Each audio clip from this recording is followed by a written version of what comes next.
बिस्मिल्लाहिर्रहमानिर्रहीम एंड अस्सलाम वालेकुम everyone. I am your physics teacher Waqar Ahmad.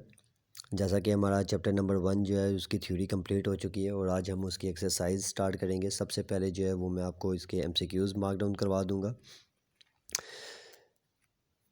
आपका फर्स्ट एमसीक्यूज़ है the number of base unit in SI R।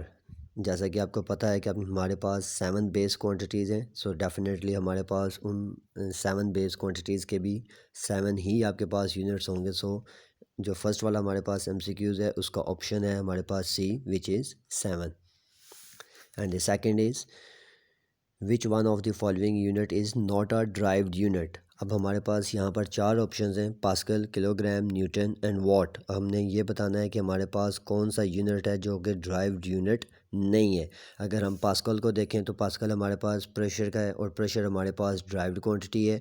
Same as it is अगर हम ऑप्शन सी को देखें तो Newton is the unit of force और फोर्स भी हमारे पास ड्राइव्ड क्वांटिटी है।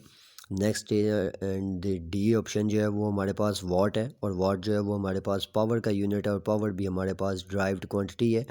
अगर हम अपनी ऑप्शन बी को देखें तो हमारे पास किलोग्राम लिखा हुआ है और जैसे कि हमने देखा था कि हमारे पास जो बेस क्वांटिटी थी मैस, जो कि हम किलोग्राम में उसको मेजर करते हैं, तो यहाँ पर जो हमारे पास जो करेक्ट ऑप्शन बनती है वो ऑप्शन बी है, डैट इज़ किलोग्राम।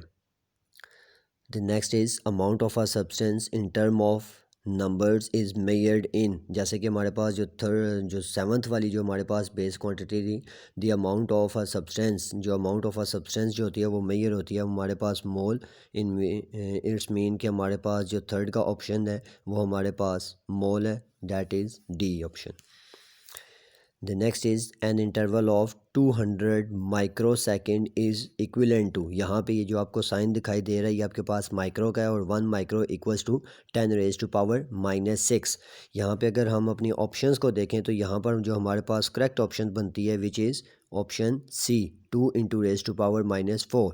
अब अगर 200 को देखें, अगर हम 200 को अगर हम साइंटिफिक नोटेशन में लेकर आएँ तो हमारे पास जो बनेगा 2.0 × 10⁻²। और अगर हम माइक्रो की पावर देखें तो वो 10⁻⁻6 है। अब 10 की बेस है, एक 2 है और एक 10 की बेस -6 है। सो जब हमारे पास बेसिस सेम होती हैं तो पावर्स आपस में ऐड हो जाएंगी, 2 - 6 विच इज़ इक्वल्स टू -4। सो यहाँ पर जो हमारे पास ऑप्शन आएगी 2 × 10⁻⁻4। इट्स मीन जो हमारे पास फोर्थ वाला एमसीक्यूज़ है उसकी ऑप्शन सी है। And next is which one of the following is the smallest quantity. यहाँ पर हमारे पास जो फर्स्ट ऑप्शन है वो 0.01 ग्राम है। सेकंड इज़ 2 mg, एम से मुराद milligram. Next is 100 microgram and the last is 5000 nanogram. Nano से मुराद आपके पास अगर जो आपने प्रीफिक्सेस वाले टेबल अगर देखे थे तो नैनो की अगर आप पावर देखें तो वो 10⁻⁻9 बनता है। माइक्रो की पावर है 10⁻⁻6 और मिली की पावर आपके पास 10⁻⁻3। सो इट्स मीन नैनो की पावर सबसे कम है। सो इट्स मीन जो हमारे पास सबसे जो छोटी क्वांटिटी है वो 5000 नैनोग्राम है। इट्स मीन जो हमारे पास फिफ्थ वाला जो एमसीक्यूज़ है उसकी करेक्ट जो ऑप्शन है वो हमारे पास option D, that is 5000 nanogram. The next is which instrument is most suitable to measure the internal diameter of a test tube। यहाँ पर जैसे कि मैंने आपको वर्नियर कैलिपर और स्क्रू गेज आपको नहीं करवाए थे क्योंकि मैंने आपको ये कहा था कि ये मैं आपको क्लास में फ़िज़िकल जो है वो वर्नियर कैलिपर भी लाऊंगा और स्क्रू गेज भी लाऊंगा ताकि उसकी एप्लीकेशंस और आपके पास उसका यूज़ जो है वो मैं प्रॉपर तरीके से आपको बता सकूं।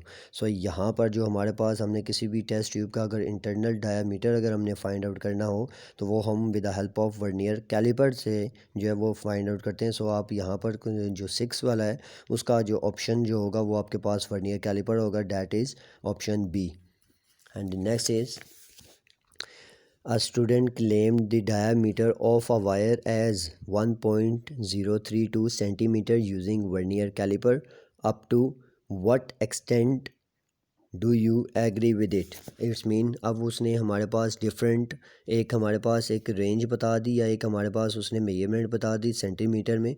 जैसा कि मैंने आपको मिलीमीटर्स में या जब मैंने आपको मीटर स्केल्स का या आपको मेजरिंग टेप का जो है वो आपको मैंने टॉपिक समझाया था, तो मैंने आपको एक लीस्ट काउंट बताया था। सो यहाँ पर जो हमारे पास जो लीस्ट काउंट है वो वर्नियर कैलिपर का वो 0.01 सेंटीमीटर है। सो यहाँ पर जो हमारे पास जो अप टू करेक्ट फिगर तक जाएंगे वो हमारे पास 1.03 centimetre, mean that is your option C.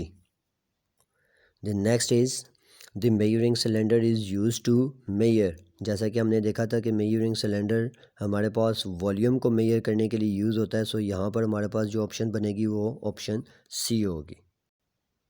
9th MCQs है, a student noted the thickness of a glass sheet using a screw gauge. ये सेम एज इट इज़ अब आपकी ये स्क्रू गेज वाले टॉपिक में से आ गया। On the main scale it reads 3 divisions while 8 division on the circular scale coincide with the index line।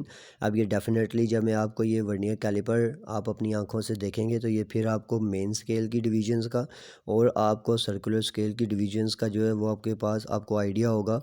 और अब इसने वो कह रहा है कि इट्स थिकनेस इज़, अब इस मीन उसने हमें डिफरेंट मेन स्केल की भी रीडिंग बता दी और सर्कुलर स्केल की भी रीडिंग बता दी। तो अगर हम अकॉर्डिंग टू फार्मूला जाएंगे तो जो हमारे पास ऑप्शन बनेगी इसमें हमारे पास ऑप्शन बी होगी, that is 3.08 millimetre. And the last is significant figures in an expressions are all the digits, all the accurately known digits, all the accurately known digits and the first doubtful digits, all the accurately known digits and the doubtful digits।